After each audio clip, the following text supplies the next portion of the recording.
Well, I think we need to get started as board members are coming on. Before we get started, I want to excuse Vice Chair Davis and also Vice Chair Belknap. They may or not be joining us. They have some obligations that they're dealing with, and they may or may not. So we want to excuse them.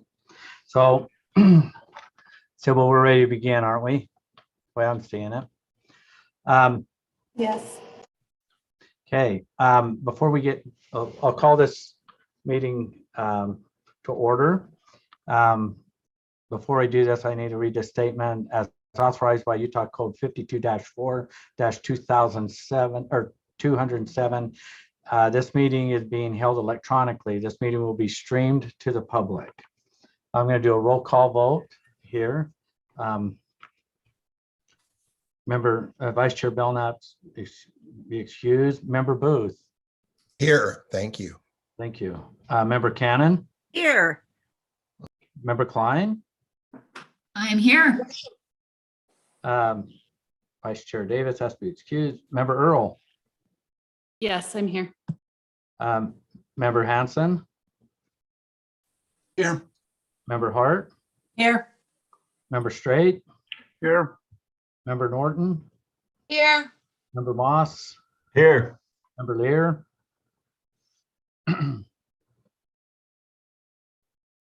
Okay, not seeing her. We'll watch for her to join. Member Hymas. Here. Okay.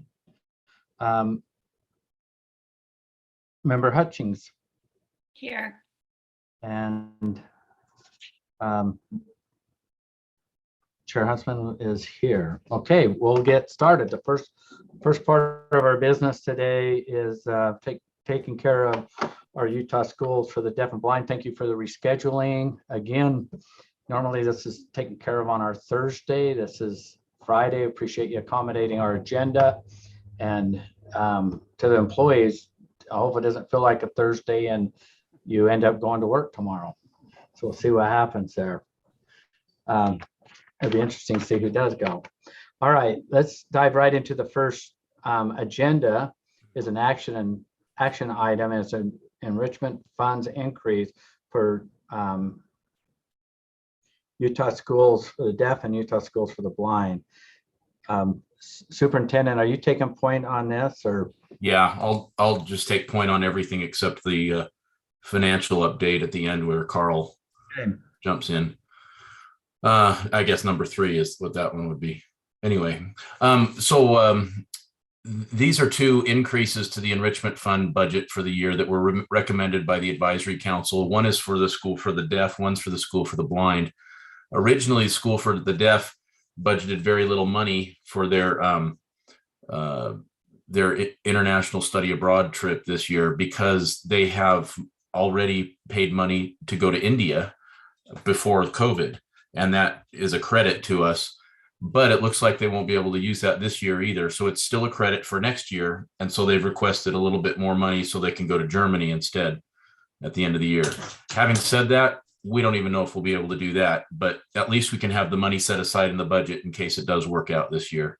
And the item for USBE, the School for the Blind, is to fund the 7048 trip again this coming year in the spring, like we did last year. And then I think after that, we're going to probably do it every other year, but they wanted to follow up and finish this year after the great experience they had last year. So that's just 2 items that were recommended to increase a little bit from the advisory council, and they also require board approval. Okay. We have some questions or comments from board members. Member Earl? Yeah, my question is, will they be building a new boat? That's what they did the last time, right? Or canoe? I don't know what they called it for sure. Yes. They used the same one. They not only have that one, the other school from Colorado that was our partner school has decided to not do it anymore. And they had some staff retiring and so forth. So they gave us their boat. We actually have 2 boats now. And so they will be modifying them slightly. We have plenty of boat space to accommodate additional kids. And they've been out recruiting kids from all over the state that want to do this. And so Okay, Yeah. 2 boats Great. to put together. thank you. Okay. Any other questions or comments on this agenda item from board members? Seeing none, I would be seeking a motion to approve the advisory council's recommended changes to the USD and the USB enrichment funds. Is there a motion? So moved. Okay, Second, I have a motion from Norton and a second from Belknap. Belknap. Thank you. Thanks for joining us. Any discussion to the motion? Member Earl, your hand is raised.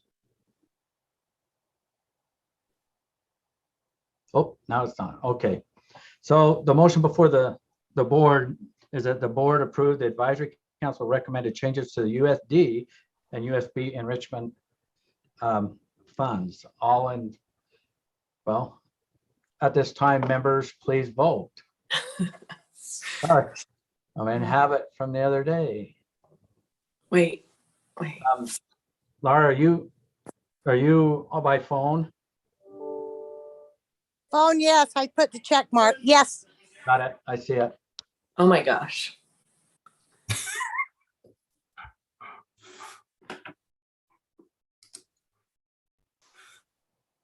This is not working how I wanted it. Let's try it again.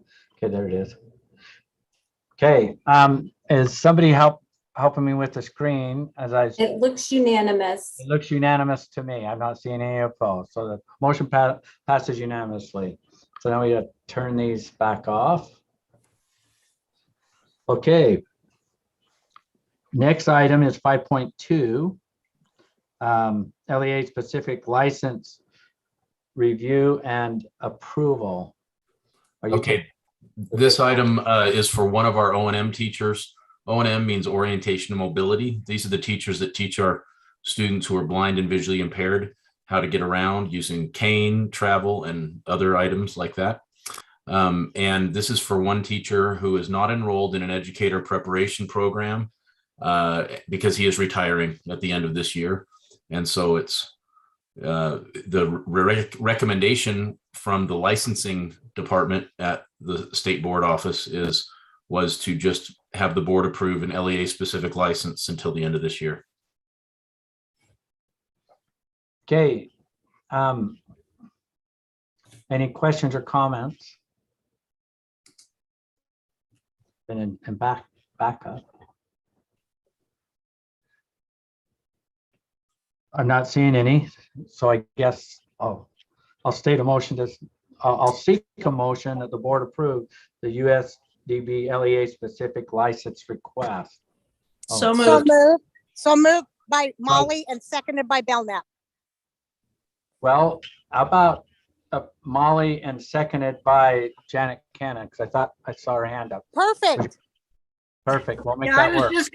just gonna try to make the motion for you, Chair. Okay. Are you good for the second? Member Cannon? Yes, I have to unmute again. Okay, you're fine. So we have a motion. We've got a couple hands raised. Member Hart. No, I'm just struggling a little bit. All right. Member Hanson. Just a housekeeping issue. It looks like we had anticipated that the board was going to meet yesterday on the 2nd. So that just needs to be updated in whatever paperwork you have to say that we're meeting on the 3rd. Where was this? Looking at the spreadsheet that was in our backup, Oh, I see. Yeah. I don't know if that carries over into other paperwork or what, but just And we changed the date on the meeting. yeah. Okay. We'll make note. Thank you. So the motion before the board is that the board approves the USDB LEA specific license request. Not seeing any further discussion. So board members at this time, please vote. Aye, Chair. Okay, got it. Thank you.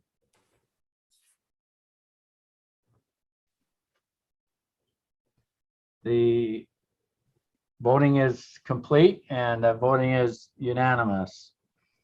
Thank you. I guess next we will turn the time over to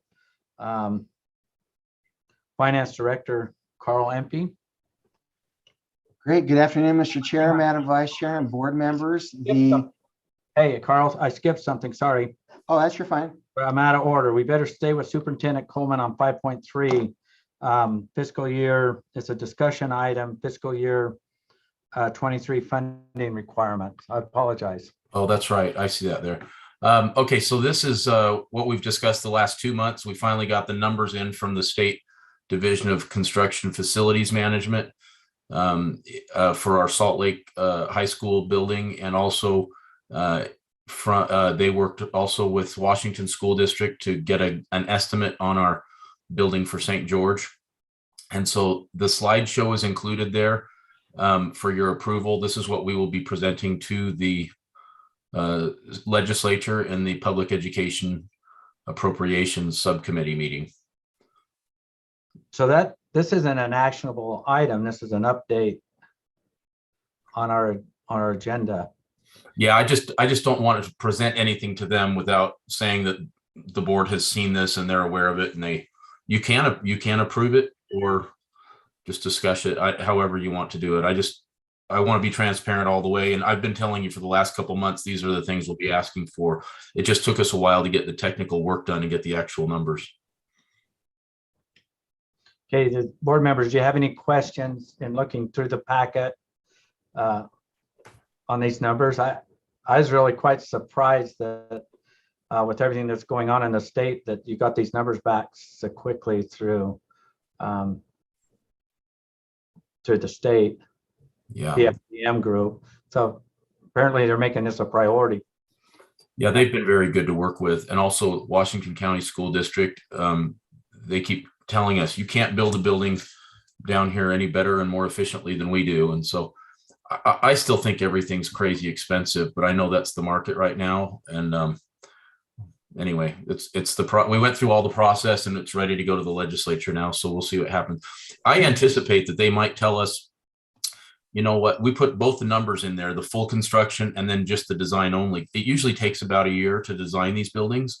So they might tell us this year, we'll give you the design money and then come back next year with the construction, or they might do it all because they have one-time funds. So I'm going to give all the numbers to them and let the legislature decide how to proceed. Okay.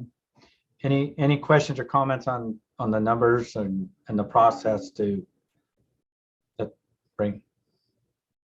brought them forward? I'm not seeing any hands raised. Okay.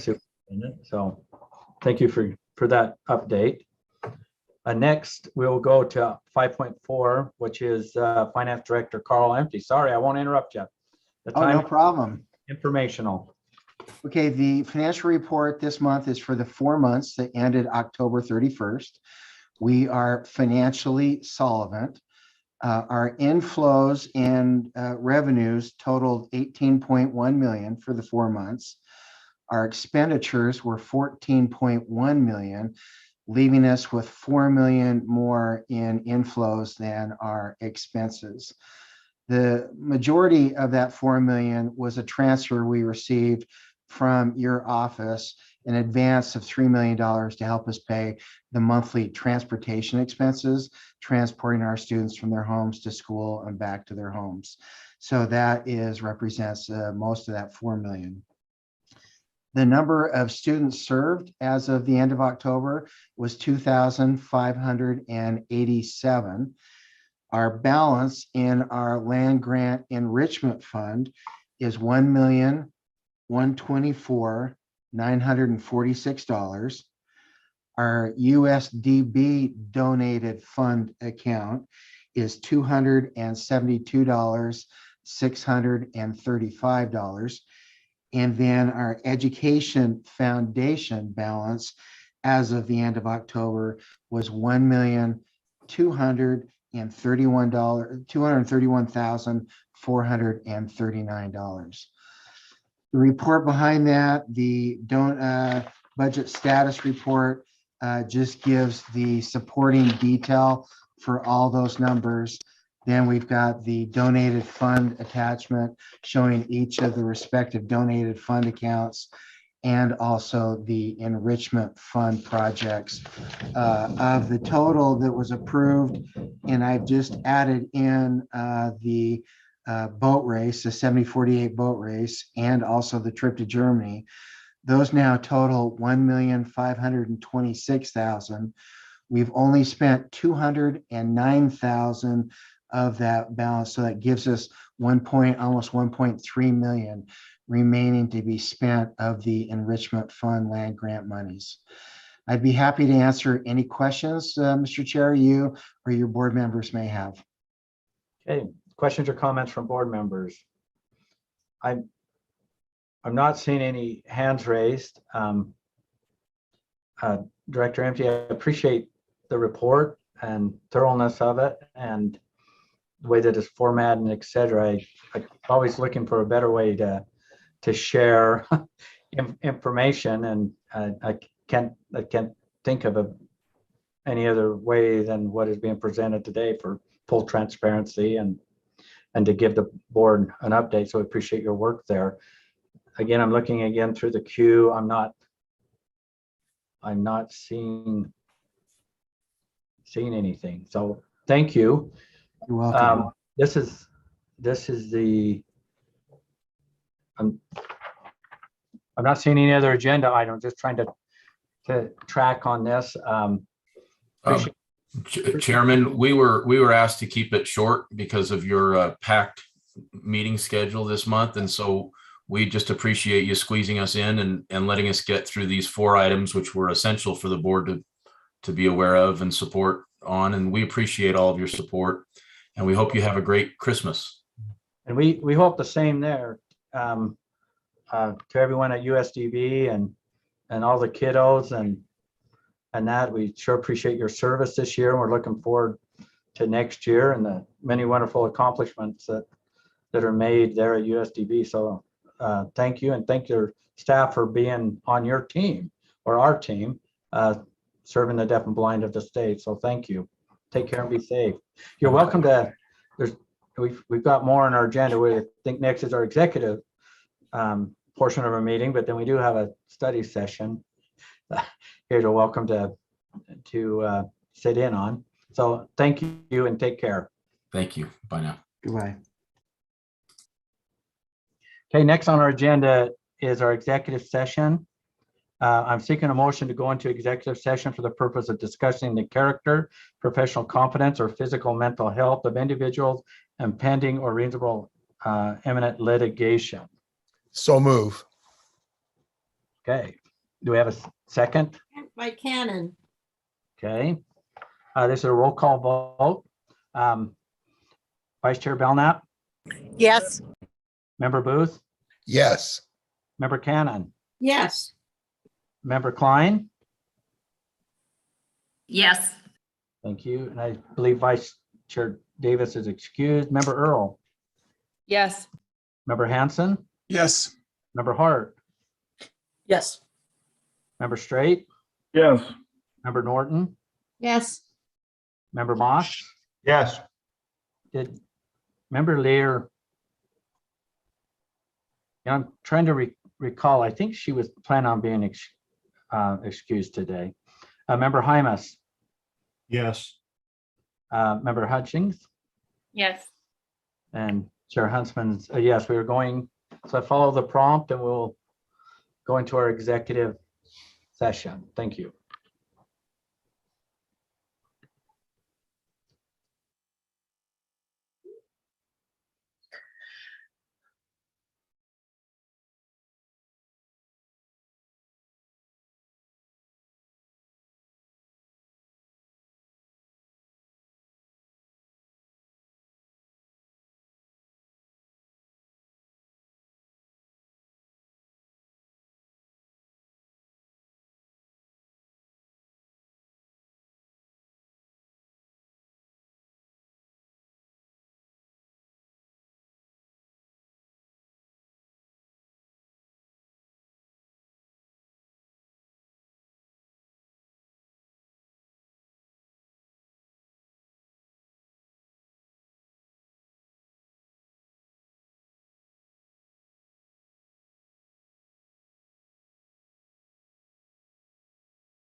Yep, we're good.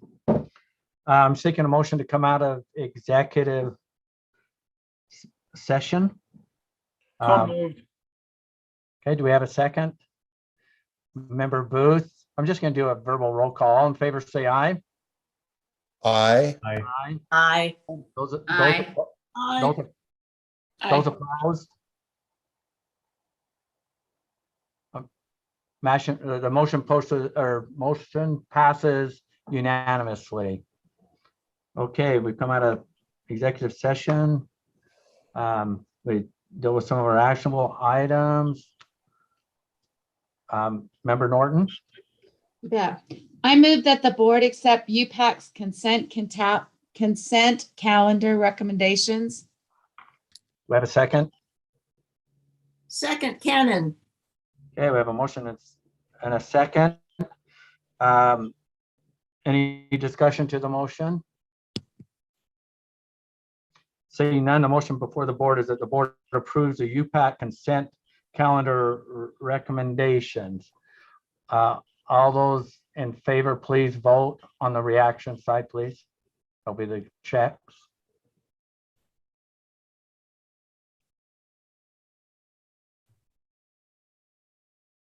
The voting is complete and the motion passes unanimously. Thank you. Please continue.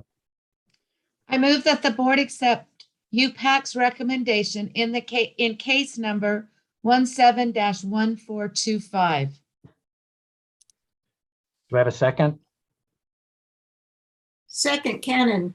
Okay, thank you. The motion before the board is that the board accept the recommendations from UPAC in case number 17-1425. Discussion to the motion. Seeing none, all board members at this time, please vote.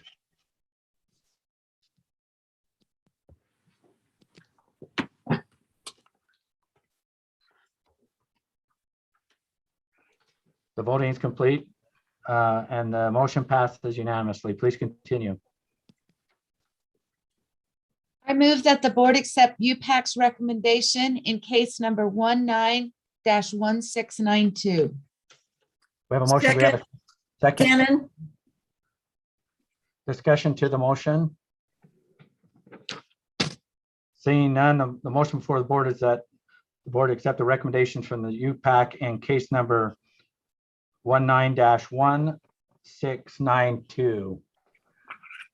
All in, let's see, at this moment, at this time, members, please vote.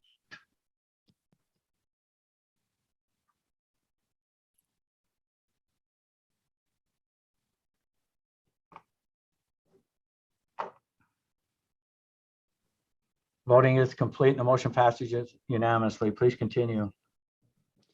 I move that the board accept UPAC's recommendation in case number 20-1758. Second, Board Member Cannon. I have a motion and a second. Discussion to the motion. Seeing none, the motion before the board is that the board accept the recommendation of the UPAC in case number 20-1758. Board members at this time, please vote.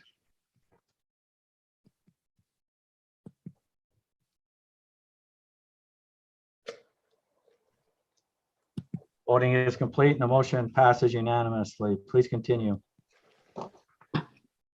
I move that the board accept UPAC's recommendation in case number 20-1773.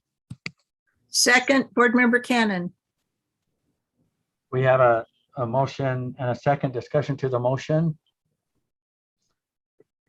Seeing none, the motion before the board is that the board accepts the recommendations of the UPAC in case number 20-1764. Board members at this time, please vote.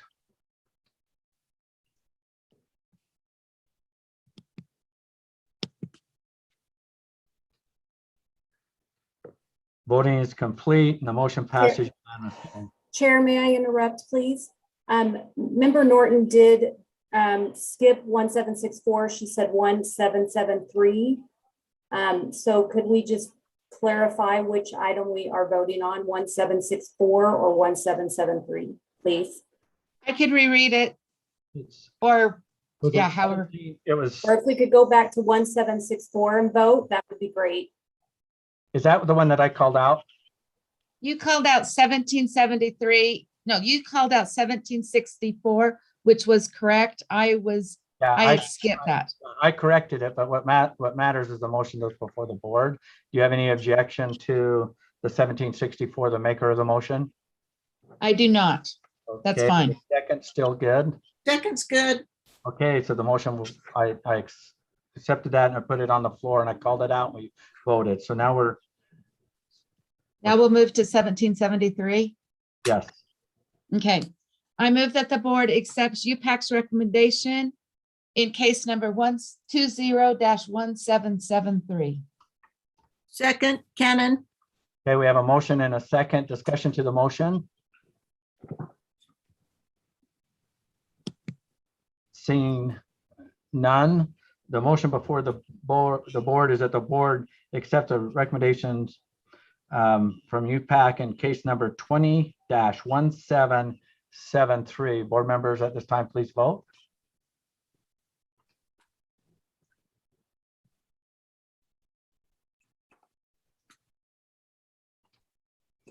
The voting is complete and the motion passes unanimously. Please continue. I move that the board accept UPAC's recommendation in case number 20-1781. Second, Board Member Cannon. We have a motion and a second. Any discussion to the motion? Seeing none, the motion before the board is that the board accept the recommendations from UPAC in case number 20-1781. Board members at this time, please vote.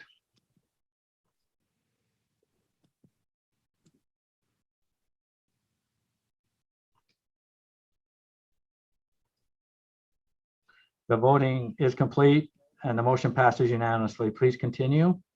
I move that the board accept UPAC's recommendation in case number 20-1790.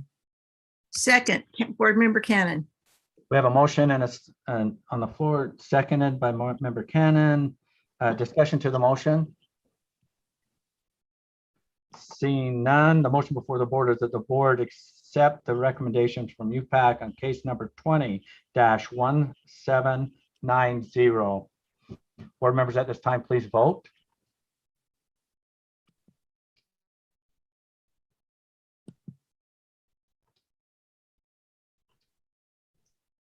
The voting is complete and the motion passes unanimously. Please continue. I move that the board accepts UPAC's recommendation in case number 21-1794. Second, Cannon. We have a motion and a second. Any discussion to the motion? The motion before the board is that the board accepts the recommendations of UPAC in case number 21-1794. Board members at this time, please vote.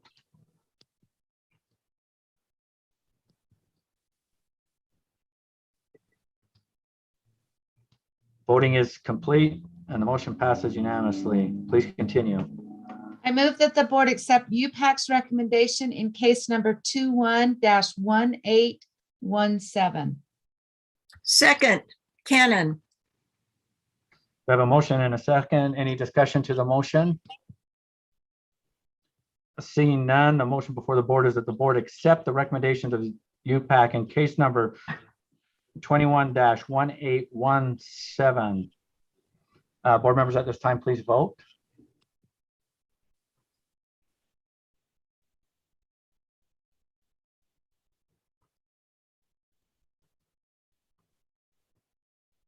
The voting is complete and the motion passes unanimously. Please continue.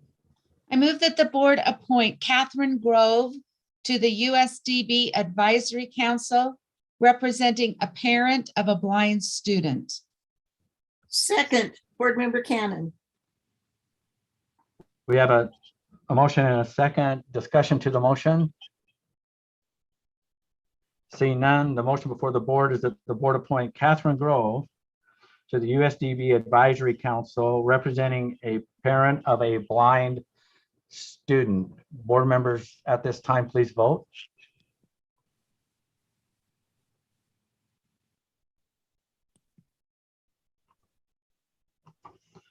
The voting is complete and the motion passes unanimously. Thank you, Member Norton. We don't have any other business coming out of our executive session or any actionable items. Next, we'll move to our study session item, which is discussion, no action. We'll turn the time over. I guess we'll start with Deputy Superintendent of Policy, Angie Stallings, to represent your team. We're going to have a discussion on R277-613, bullying prevention, and discussion and an overview on this rule. Yes, thank you.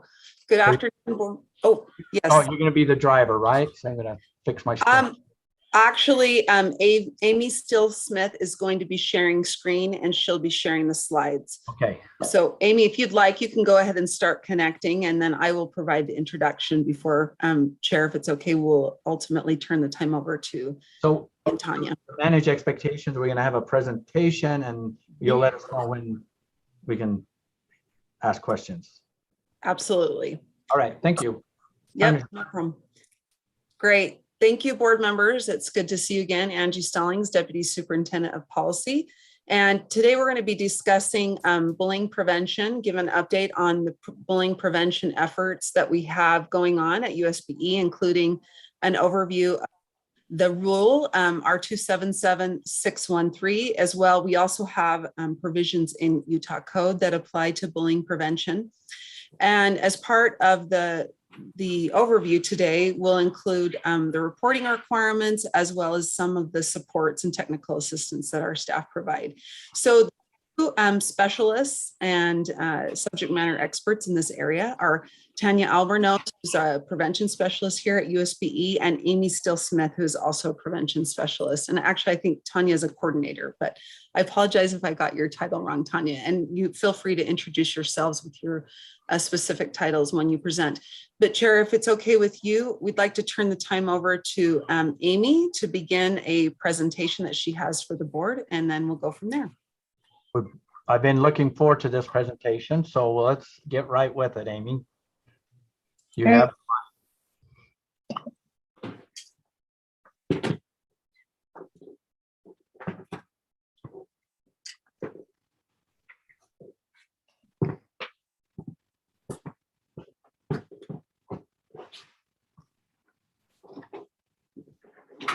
Well, good afternoon, Chair and the board. Thank you for your invitation to present today. My name is Amy Still Smith.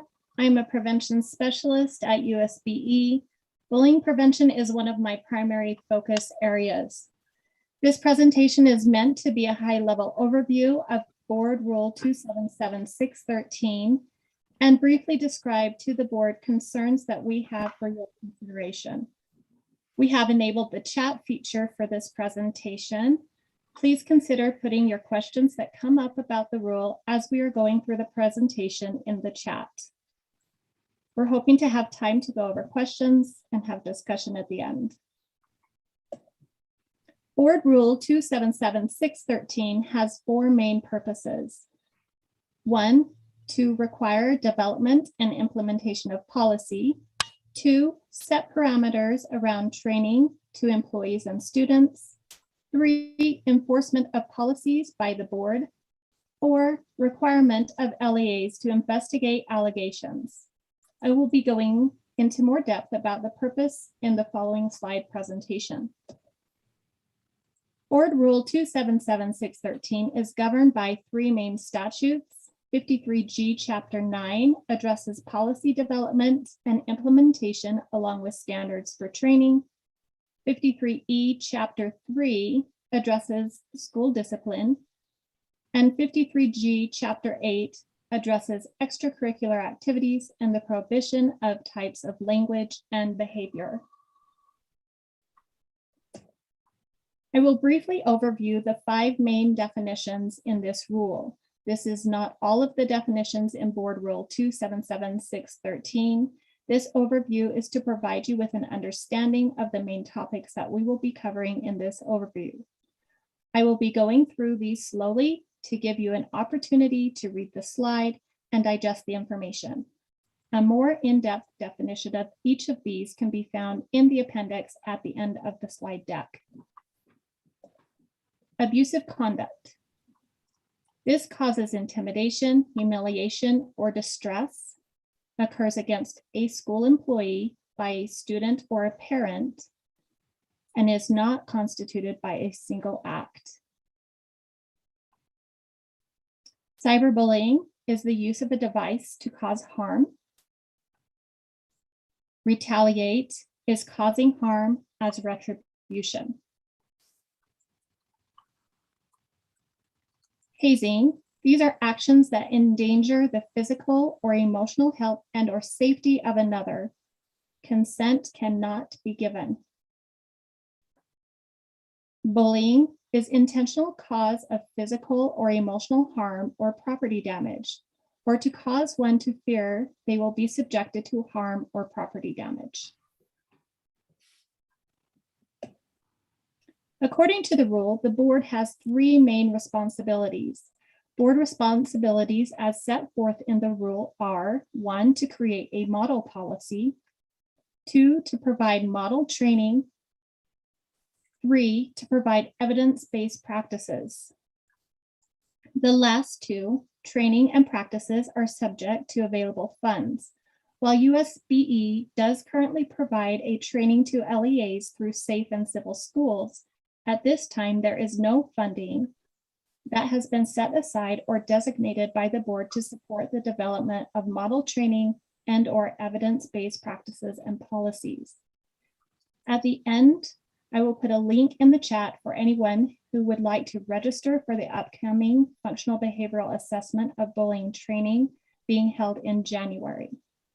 More information on the Safe and Civil Schools can be located in the appendix at the end of the slide deck. In the next 4 slides, we will go over the board rule requirements for LEAs. We will overview what LEA's bullying policy must cover, including training, parental notification, discipline plan, training for clubs and sports, and abusive conduct. First is the policy. LEAs must have an updated policy that addresses bullying, cyberbullying, hazing, retaliation, and making a false report. They must also address how to respond to a reported incident of bullying and ensure that students over 8, parents, and employees sign that they have received the policy annually. With regards to training, from the slide you can see who an LEA must train, what must be covered in the training, such as how bullying differs from discrimination and they can occur together or separately, and when the training shall take place. Included in their policy, LEAs must notify parents if their child has been involved in an incident of bullying, cyberbullying, hazing, or retaliation. LEAs must also identify the format of how a parent will be notified and designate an appropriate school employee to do the notification. LEAs in their discipline plan must identify how to deal with bullying types of behaviors. They must determine procedures, designate individuals to issue notice, document disruptive student behavior, identify strategies for supervision, and ensure it is clear and enforceable. Please note that the LEA is required to engage a number of stakeholders in the development of this policy, such as administrators, instructional staff, support staff, students, parents, and community council. Separate from Section 4, LEAs must also include training specific to athletic programs and school clubs, following the same format of who must be trained, what must be trained, and when training must take place. Abusive conduct. Abusive conduct must be identified as being prohibited in schools, and LEAs shall include in their policy a process for school employees to file a grievance. LEAs are required to report on and investigate allegations of bullying, cyberbullying, hazing, and retaliation. Currently, the rule requires allegations to be investigated by a trained investigator. It is required that the victim and the alleged perpetrator of the bullying incident be interviewed as part of the investigation. It also allows for, but does not require, parents, witnesses, and staff to be interviewed if deemed necessary. Interview details are confidential, but if there are additional incidences disclosed, they will become part of the review. Exceptions to investigators' confidentiality of information related to incidences may be disclosed if the person conducting the investigation is required to speak with law enforcement, if a warrant or subpoena is served related to the incident, when required for state and/or federal reporting, such as civil rights information. When providing supports to students, LEAs have the option to work with students through trauma-informed practices and/or utilize positive restorative practices. However, when determining what services to provide to students involved, LEAs cannot require a victim to engage in a practice with their alleged perpetrator. If an LEA would like an alleged victim to participate in a restorative practice, a parent must be notified, and they must also give consent for them to participate. 53E, Chapter 3 gives USBE the authority to interrupt disbursement of funds to LEAs for failure to comply with the rule. However, to our knowledge, this has not been done. We will now briefly go over LEA's requirements surrounding recording and reporting. Included in their policy, an LEA must outline how and what circumstances they will report incidences of bullying to law enforcement and as civil rights violations. LEAs must keep records of when a parent is notified, training of employees, receipt of policy, number of incidences, and number of incidences based on the victim's actual or perceived characteristics. As governed by 53G Chapter 9, LEAs must report or provide evidence annually by June 30th on their bullying policy, implementation of the signed statement of policy receipt. For example, of 100 parents, 90 or 90% signed a statement of receipt of the policy. They must provide verification of LEA's training to school employees, the number of incidences of bullying, cyberbullying, hazing, and retaliation, the number and type of incidences against a student based on the student's actual or perceived characteristics. Additional information on required reporting types under federal law can be found in the appendix at the end of the slide deck. Data can be reported for the student who are offenders and/or the victim, though LEAs are not required to report incident records for victims, and most LEAs do not report it. Data collection currently is primarily designed for collecting information on offenders. LEAs have the autonomy to choose their SIS system. However, they are required to develop the catalyst to ensure data from their system is sent or entered into the UTREX system. Due to privacy concerns, LEA level data is not made public.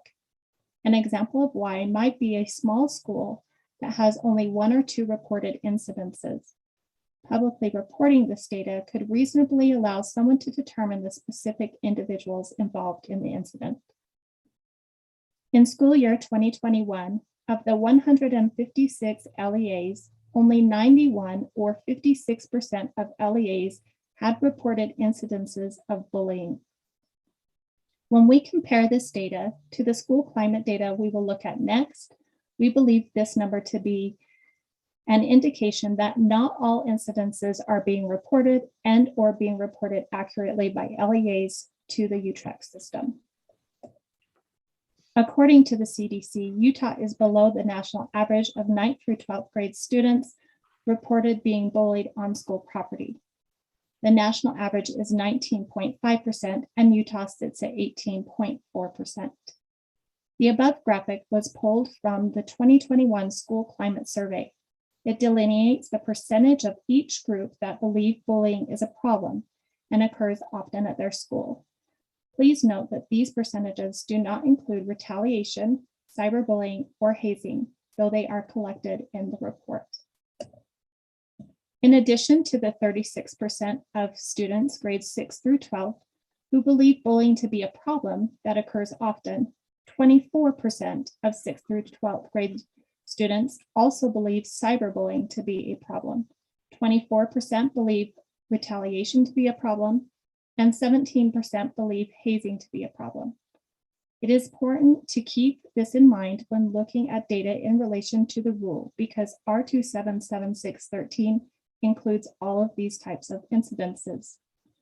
There is often a misconception that reported bullying data encompasses these other subsets. However, in Utah, we report on them separately. You will find additional information related to the school year 2021 School Climate Survey in the appendix at the end of the slide deck. Bullying is reported on and included as part of the annual incident rate report published by USBE. Please note, data reported about victims of bullying is very limited and not currently reliable for the use in reporting or analysis. All of the incident data in the annual incident rate report is for offenders and victim data is excluded. If you look at the graphic in the slide, this is an example of one element of data that can be pulled. Of the total number of bullying incidences, 5% of those incidences were alleged to be discriminatory in nature based upon a protected class. That 5% is then broken down into the subsets of the protected classes. A link to the complete incident rate report can be found in the appendix at the end of the slide deck. I will now pass the presentation on to my coordinator, Tanya Albornoz. Thank you, Amy. Good afternoon, Chair and board members. We want to thank you again for inviting us to come and speak on such an important topic today. And again, I'm Tanya Albornoz, the coordinator for prevention and student services. We just wanted to mention that due to various circumstances, the prevention team had already been considering issues surrounding the implementation of R277613, as well as analyzing the language of the rule. We have identified some proposed updates, and we would like to offer a few of those points to the board for your consideration now. Next slide, Amy.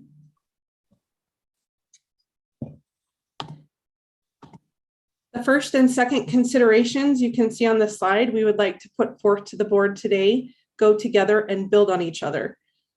The first one, build capacity for USBE to provide technical assistance to LEAs around their bullying policy. And the second is to create a process that supports USBE monitoring of LEAs bullying policies.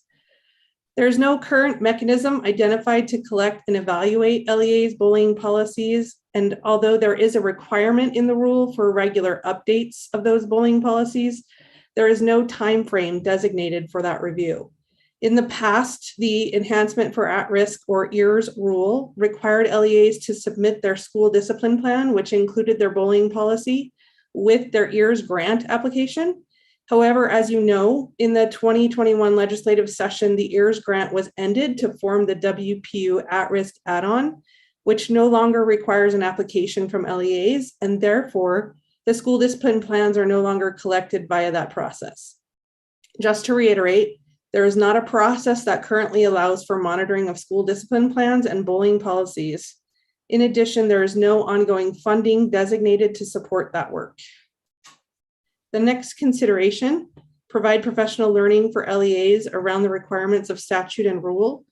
We do not currently have professional learning that covers the specific requirements of the statute and rule. and we are learning that there is some confusion among LEAs about those requirements. In addition, a number of LEAs have requested this type of professional learning, and we would like to make it available for all LEAs. Next slide, Amy. Next consideration is to analyze and improve current data elements being provided to USBE around bullying and how we can improve data collection. We have a few suggestions for this that you can see on the slide, and they include addressing the data accuracy. As you heard in Amy's presentation, not all LEAs are reporting the data at this time. Only 91 LEAs reported at least one incident of bullying, which is only about 56%, and that seems quite low to us. One of the reasons we hypothesize might be leading to these low numbers of reporting is that LEAs do not understand the types of incidents they need to report. So that leads to our second recommendation, which is to provide better guidance and definitions to LEAs about types and incidents that need to be reported, with the goal of making this as consistent as possible statewide. The next consideration is to determine if there are further data elements that USBE needs to collect, such as not only the confirmed incidents of bullying, but how many alleged incidents of bullying there may have been within an LEA, as this may help to identify patterns and areas of concern that need to be addressed. Lastly, we suggest that the board determine if you would like to implement a process for analyzing and addressing the bullying data, such as if you would like staff to take any specific actions or make a regular report related to the data. Next slide. We have also identified some items to consider when thinking about the specific language of the rule. The first one is to examine the requirements for parent notification and require a follow-up conversation with parents once a bullying investigation is completed. At this time, there is no requirement for follow-up with parents after an investigation. We have received several complaints from individuals who have contacted the public education hotline that relate to this lack of follow-up and request to specifically consider adding this as a requirement. Next, we suggest clarifying the intent and method of training, as well as who is required to participate. The language of the rule is not clear or consistent on who is required to be trained, as well as who the LEA is required to provide training opportunities for. And the board may want to consider clarifying the language to provide more detail on what they consider to be an effective means of training. The next consideration is to require LEAs to analyze and update their bullying policy at minimum every 3 years. As I stated previously, there is no time period currently in the rule or statute for when LEAs must update their policy, and the board may want to consider what an appropriate timeframe may be. We are open to whatever timeframe the board may want to consider, but suggested 3 years because that seems a reasonable timeframe. And we thought that this could be done in conjunction with a 3-year monitoring cycle where staff could collect policies and provide technical assistance to LEAs to update their policy with the latest best practices on the same cycle. We also recommend that the board consider adding a statement that updates to an LEA's policy must include the input of relevant stakeholders, such as students, parents, and staff. Next slide. To continue, we also recommend that the board consider requiring districts to designate an individual at the district level to be trained as an expert on how to conduct investigations and how to follow up on bullying allegations, as well as exploring how this could be done for charters. We recommend this for 3 reasons. First, the expert at a district level could train schools within the LEA how to do a thorough investigation and how to maintain compliance with the rule and the statute. Second, it may be necessary to have an individual who is not housed at the school conduct the investigation regarding the bullying incident if or when a parent feels that a school administrator cannot conduct the investigation in a fair, unbiased way. And 3, a district level expert can identify hotspots within an LEA that may need to be addressed and provide the expertise to do that. The next consideration is to examine the language regarding who is required to be interviewed regarding bullying incidents. The current language, as Amy told you, allows for others with information relevant to the bullying incident to be interviewed, such as teachers. However, it only requires collecting information from victim or the alleged perpetrator. This may lead to the investigator making conclusions based on one student's word over the other, which has been another type of complaint that we have received several times from members of the public. Lastly, we would like the board to consider clarifying the language in the rule around abusive conduct. The section regarding abusive conduct is currently added to the end of the rule in its own section and may be better understood if integrated into the rest of the rule, so it is not seen as a standalone item separate from other bullying sections. Next slide. Here's our contact information in case any board members would like to reach out about anything we covered today. This concludes our presentation and we are available for questions. Anya, can you quickly go through the 3 sections of the appendix so that for their review, just really quick, just the titles of them to show what's there? Sure. Go back to that slide that has it. Yeah. Go ahead. I wasn't tracking. I appreciate the presentation. This brief overview, very high level. And I wasn't following the chat because I was intensely following the presentation. So I'm sure we can go to that. Go to the. Do you want me I'm just going to review really quickly what we've included in the appendices. So Okay. Appendix A is the key definitions. So these are the expanded definitions from the rule. So we've given you the full definitions, whereas before we gave you just a high level overview. And we also gave you a few of the federal laws that relate to portions of the rule. In Appendix B, we've given you some information about some of the technical assistance and training opportunities that the prevention staff currently offer to LEAs, and also some information about a current grant that we provide to the Utah Anti-Bullying Coalition. And then Appendix C covers some of the information that's included in the school climate survey. And I think that's all. And Amy, you can correct me. Oh, there's one more appendix. We just provided some references for the supporting information.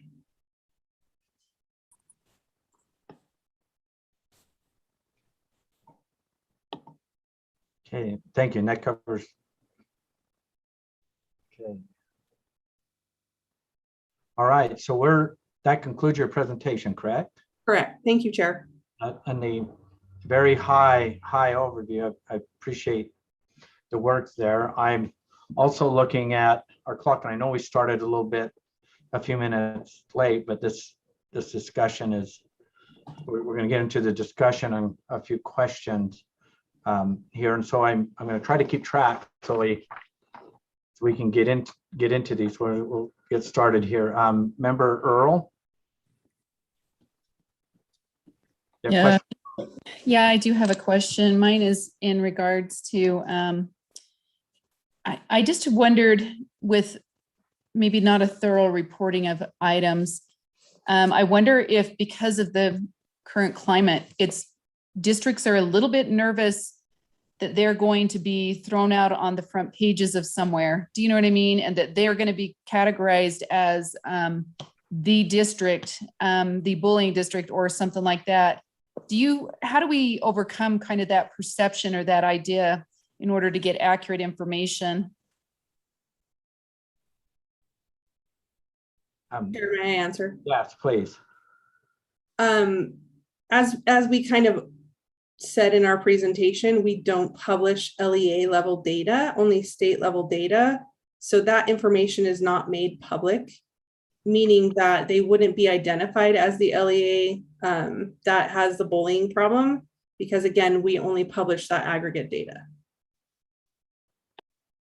So that is your question, Board Member Earl? Well, you don't think they have a perception that if, do you know what I mean? You think, even if it's not published somewhere, I understand that, but anyways, I wonder if there's just a concern that, just a general concern that they're going to be perceived a certain way. I don't know. Maybe that's the case. Or maybe it's just time consuming too, a little bit, to have to go through all these the reporting cycle. Chair, may I respond? Yes, please, Amy. Board Member Earl, I think that you bring up a very valid point. And I think probably one of the items that we talked about is bolstering up our training to LEAs and really helping them understand why we are collecting the data.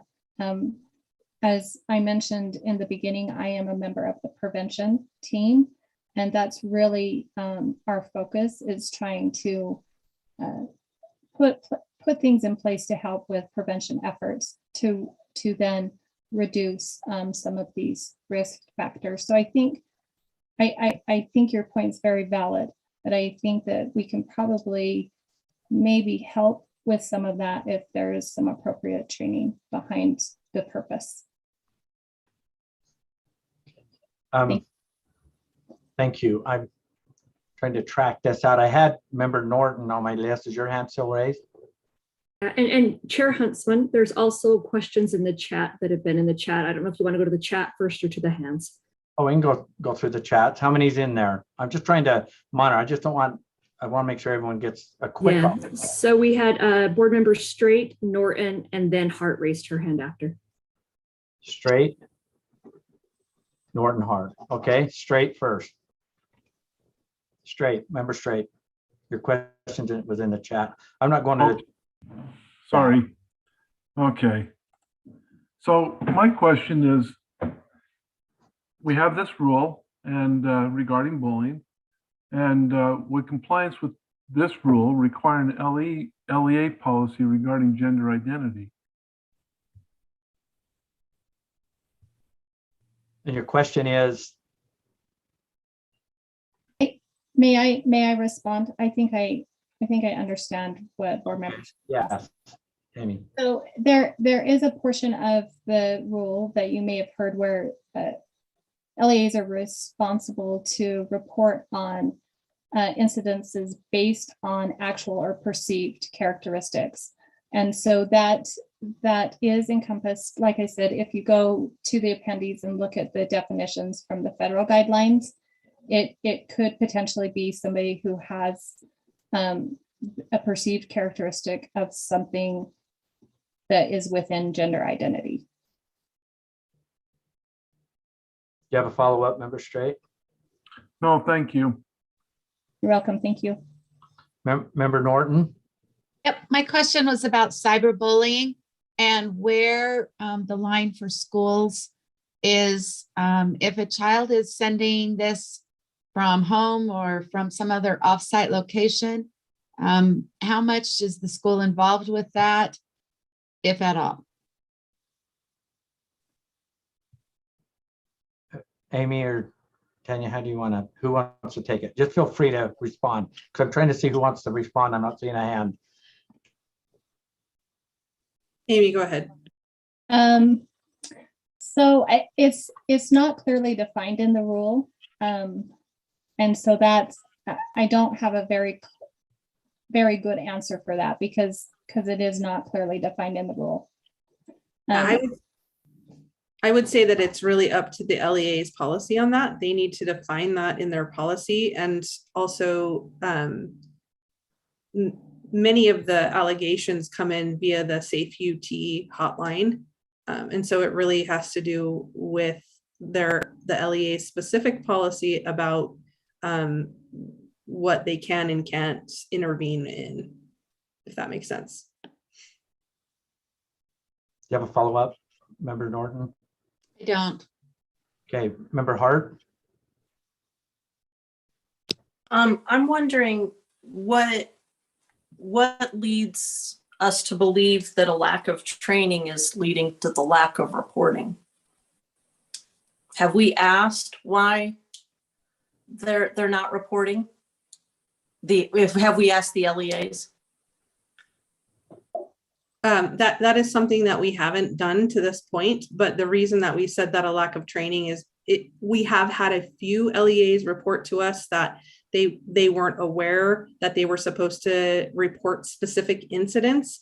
And so that is why we're hypothesizing that some of the underreporting is because LEAs don't have a clear understanding of what needs to be reported. And we just want to remedy that by providing some professional learning. If that's a webinar on our website, that would be easy enough to do. So that would be directed towards the LEA district, the LEA administration? Correct. Okay. So which incidents and types of incidences to report and when to do that. Malia's got Huntsman. We have Malia, McElvina. Hi, Malia McElvena, Data and Statistics team. So the issue of incident data being underreported is something that our team, in collaboration with teams throughout the agency, has been working on for a while now. And there was an effort prior to 2017, I don't recall the exact time frame, when LEAs were contacted, brought together to discuss what are the barriers that they encounter in reporting incident data. And that definitely perceptions of something that's been mentioned already, perceptions of that if they report everything that, and we then go ahead and publish it, that they'll be perceived as an unsafe place, and that stops things. There were technological issues, and then a lot of it did come down to that we didn't, and actually I would say we still don't have really good information and training on exactly what needs to be reported. Things like what board member Norton asked about with where do we draw the line? There's a lot of gray area. We can try to make everything as clear as possible on what should be reported, what doesn't need to be reported. But I think we're always going to still have gray areas. But it's definitely a weakness that we have as a state, as an agency, that we are working on. We've done a lot of efforts to improve that over the recent years, and we've seen results from that, in that we are getting better data, but we know that we have a lot more work to do. Okay. Member Booth? I have a question for Amy. In your presentation, I think I heard you say that you didn't have resources, or there was nothing set aside to help in the training process. What kinds of resources would you need to be able to roll out the kind of training, and for whom? What would you need in order to get this program moving, clicking along the way you anticipate that it ought to be? Okay. Amy? I think we addressed that a little bit when we talked about some of our considerations, but we really need to be able to first identify and get some information from LEAs, specifically what they need with regards to training on implementation and understanding the rule and what they should be doing. And then we also need to be able to put together some specific trainings around those needs. I don't have a dollar figure on what that would be, because I think it depends on what we are able to determine from the LEAs would be most beneficial for them at this time. Just a brief follow-up, Chair. Yes, please. So it seems that would be one of the critical issues for the board, because to give them a responsibility as expansive and with as many gray areas as this has, without resources to be able to gather in the information that they need, and then fully implement the program and reap the good results that we're hoping for students on the other end, or for staff. We've got to make sure those resources are in place so that we can get the full benefit from the work that's being done by staff to address these issues and to assist local LEAs and charters to do the work they need to do to protect our students. That's all. Just keeping track of everyone in the queue, so then we'll go back, make sure everyone has a chance to participating here. I'm actually put myself in the queue too, and then we'll go back to others that didn't. So everyone at least has one opportunity in this conversation. My question is, a lot of this presentation is on the reporting side and managing that expectation and input coming in, and there's this other side of preventative and anti-bullying.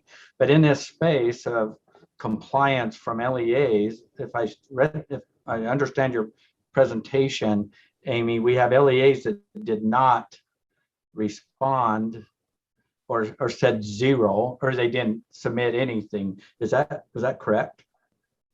Yeah, so if we look at the information of LEAs who are reporting at least one incident or more, 91 out of the 153 LEAs, 52 LEAs reported at least one incident. So there are, 44%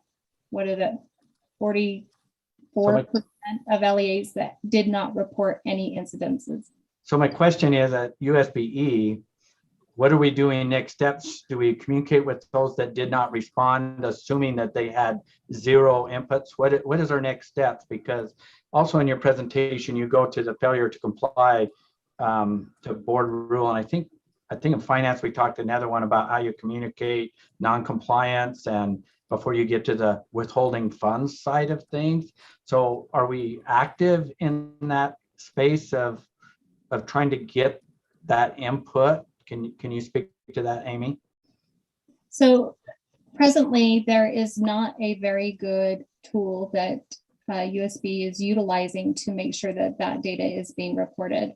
As Tanya said earlier, that data used or that information used to come in with regards to their policy when we had the EARS funding, but that's no longer there. And so bolstering and coming up with a new format for that is going to be important.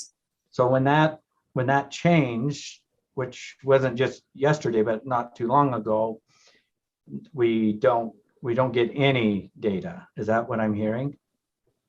So when I get a report from the hotline of somebody, a parent or that situation, I do reach out to LEAs and I get a copy of their policy. I review their policy and I review their statement of facts of what occurred and ensure that those align with the policy and their policy aligns with the model policy. But aside from that, there is not. So there isn't, okay. Because I know that we spoke about it in finance today, and I can't remember the rule and who reminded me of that rule. There is a process. If you fail to do something, then we follow this process to get at which could, I can't remember if it's 114. I'm not recalling, but I know there's something in place there. Okay, we're going to go to, Tanya, you have some input on my questions? Yes, I just wanted to, as far as the data goes and LEAs reporting the data, there has also, I just wanted to put out there has been some confusion among LEAs about how they should be reporting that data. There was a survey that was put together at one point, and then that was discontinued, and then we re-implemented it recently. There was some turnover on the prevention team, and I think with that turnover, it just caused some confusion to LEAs about the actual reporting of the aggregate data. And so that's added a bit of complexity to this issue, so. Okay, thank you. I'm gonna go to Moss and then I'll go to some previous board members that already had an opportunity to ask at least one question. Member Moss? I think I was up first. Yeah, I think Scott might have been, and maybe Jenny too. Thank you, Chair. But yeah, I think Jenny had a chance, Molly's had a chance, but I didn't see Scott. Oh, sorry. So, but Molly, still keep your hand up. I'm just, okay. So if you want to go ahead. So if you want to have Member Hanson go first and you be next, we'll be sure. I'll go after Scott. Okay, Member Hanson. Thanks, Jim. Sorry, I think we were queued up in the chat maybe a little bit differently than the way you had it on your paper, but no problems. Two things. So one, on the reporting issue, I don't think there's any incentive for LEAs to report accurately or take a chance on over-reporting. I mean, it just looks like a black eye on the LEAs to do that. Even if we have clear guidance, I think that's still going to be a struggle. One solution I think we could consider, which would be a big step, and I understand this would require some different resources maybe, is to have all of those reports funneled through USBE, like the hotline process, and then they would go back to the schools. That way we would be aware of everything that was happening. And then we would, of course, turn it back over to the schools to handle it, but that would put us in the loop so that we could sort through and decide how to categorize those reports and whether they were constituted bullying or not.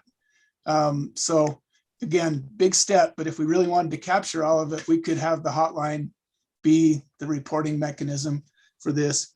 The next one, during the presentation, and I certainly want to hear comments from Tanya and Amy on both of these, but the next issue, during the presentation, we talked about abusive conduct and the way that's kind of parked at the end of the rule.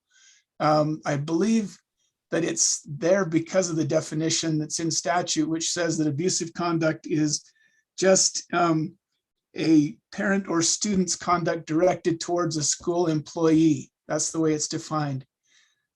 So I don't know that using that definition, we can spread it throughout the rest of the rule. Bullying, on the other hand, is an employee or a student directed towards an employee or a student. So parents are left out of that. On the other side, only employees can have abusive conduct directed towards them. So, and I think Angie put this in the chat, if we want to change that, it's more than just us. We've got to go back to the legislature and figure out what makes sense, whether abusive conduct can be directed towards a parent, for example, or towards a student. If so, I think that should be one of our legislative asks, is to get back into this and make some changes. So just those two, if I could hear your comments, I'd appreciate it. Okay. Chair, may I respond to that? Yes, Tanya. That is a great point, Board Member Hanson, and I think that the reason that we put that in there is because it's not clear the way the rule is written that abusive conduct should be included in some of the other requirements of the rule that have for the rest of the section. So bullying, cyberbullying, all of those things are included in all of these requirements for training, for notification, for a signed statement from parents. And I think just having it at the end there has caused some confusion for LEAs that this is a separate issue that should be handled separately. And I think that's why we included it into our considerations for the board. And Amy, if you have anything to add, feel free. Amy? Yes, I agree with that, Tanya. I think that there needs to be some understanding around training because it does involve our students. They need to have training and understanding about abusive conduct. Okay, thank you. And Angie, Yeah, thanks. That helps to clarify that. May be helpful in some of these. I know we just want to reference the code, but understanding what that definition is, if we don't go out and hit the hot link, I think we might have the wrong idea in our heads about what abusive conduct is or what bullying really is. But thanks, that clarifies that part of it. Angie, did you have something to add? I did. Thank you so much, Chair. Two things. One, I wanted to also bring to your attention that if an educator engages in inappropriate conduct or anything that's even probably a lesser standard than what I would say bullying and hazing is or abusive conduct, if an educator engages in inappropriate conduct, they can have licensing action taken against them as well as HR action at the local level. So I put in the chat a reference to R277 217, and it's in section 2 of that rule where an educator may not engage in a single egregious instance or pattern of inappropriate contact in any communication, including written, verbal, or electronic, with a minor student, colleague, or member of the community. And there may be another one about bullying, and I was trying to go through really quickly, but I wanted to bring that to your attention. And then second, I think the reason why abusive conduct has been somewhat narrow, abusive conduct is actually a term that's used not just in education, but if you look at like DHRM or universities, it's really meant to be about generally members of the public and how they interact with employees. And then it's meant to talk about a safe workplace.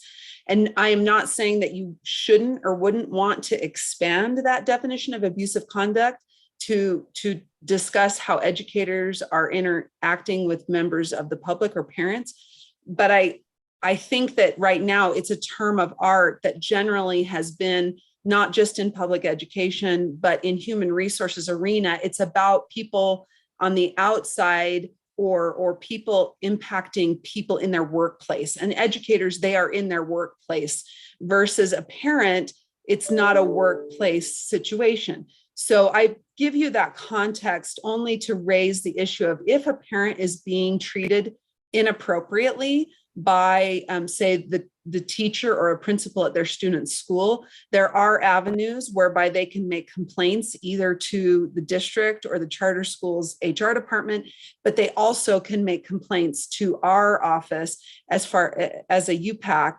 incident and investigation. So there are other avenues for parents when they are on the receiving end of inappropriate conduct from an educator. And that, if I can just follow up, that might be a good thing just to note if we're going to open this rule up again, just to somehow reference that, you know, educator discipline is covered under this rule. And just to make it clear about how that is different and separate. And I'm not advocating for any change to those definitions. I just, after hearing the presentation, wondered if that was the intent, that we wanted to do that. Sounds like that's not. We just want to make sure there's training on those definitions. All right. Well, thank you. And Patty Norman, if you'll keep me straight on the chat, not everybody's participating in the chat, and I'm like the worst to follow it. For me, it's like somebody's whispering over on the side, and I want to see the body language and listen to everywhere. So kind of keep me straight here so I don't leave people out. But thank you. We'll go to Member Moss and being next. Thank you, Chair. Really quick, kind of 30,000-foot question on training and guidance. There are a lot of interlocking concepts here that play out and apply to different people. So without going into the weeds, this references Title VI and Title IX. There's different application to teachers and students. We've had DEI training that also touches on issues addressed by Title VI, Title IX. Do we have training that goes into compliance on Title VI and Title IX for teachers? When you say we, you're talking USBE have training? Yeah, correct. Yeah, USBE, right. And I raised this briefly with our AAG, but I'm not sure the full scope of whether that is a separate training or guidance service that we provide. And this is on our side. Do we, Tanya? I do not know the answer to that, but we can certainly ask her. We can certainly get the answer for that and bring that back to the board. So great, thank you. But in that training space, I'm trying to remember if it's Tanya or Amy who brought it up, is the LEA requirement is very specific of who and how often is volunteers. It's just about anyone I know from my years on a local board, and some of you guys come from local boards, recognize and have been a part of that extensive training from coaches, and then there's that 3-year after you're trained that happens in there. But I don't know of any from USBE also. So yeah, and that's my question, whether there's guidance to LEAs in the way that we're discussing here about guidance for applying the bullying and hazing policy, whether we do similar things in that space. That's it for me. Thank you. Okay, Member Earl. I'll be quick. I know we're getting overtime here. I was just going to say, when we talk about gray areas, I think we have to remember we're working with children. Children have lots of gray areas, right? And I think that may be, maybe some kind of a reason why everybody's not so eager to just report everything that happens. The other thing is I've spent just a little bit of time in junior highs over the last little bit. And it does seem like bullying is the joke. And I'm not saying, you know, you could be walking through the hall and you can hear the kids saying, quit bullying me. But it's more of a, and I'm not trying to belittle that, but it's so, I'm always trying to wonder, I'm like, okay, do the kids, and we know when it's bullying, right? Because of the impact it has on kids, but at the same time, because we discuss it so often, it almost becomes like the inside joke, right? Inside the classroom or in the hallway or whatever, you know, you do anything and it's bullying, which isn't the case. So anyways, I'm just saying the perception sometimes with kids is not the reality of what we're looking at here. So, and then one last thing, I don't want to be in the middle. I want local districts to take care of this. This isn't, unless it's an egregious thing and districts didn't take care of it, I don't want to be the middleman. I would rather they took care of it so that, you know, we're not making decisions for them. I think they're competent and capable. I just worry about us getting into the middleman business. Member Straight. Thank you. I think this follows off what Board Member Earl's talking about. I want to take it just a little step further. First of all, reporting. We're constantly talking how we can reduce reporting requirements. And, you know, oftentimes when there was an incident of bullying, there's different levels of bullying. And if I ever saw it, I nipped it in the butt, but I didn't go tell anybody to put it on a report somewhere. Now that I have seen serious bullying, and that was obviously reported up the line to administration, but I don't know if they took the time to go to make a mark and say, let's report that. And lastly, this is like the second or third time today we've talked about more training for educators. You know, we're not even, when are we going to get to all the other things?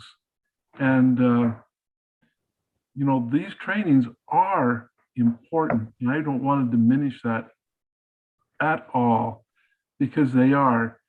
These are important topics for educators. They need to be able to deal with these effectively, and they need to be trained on how to do this.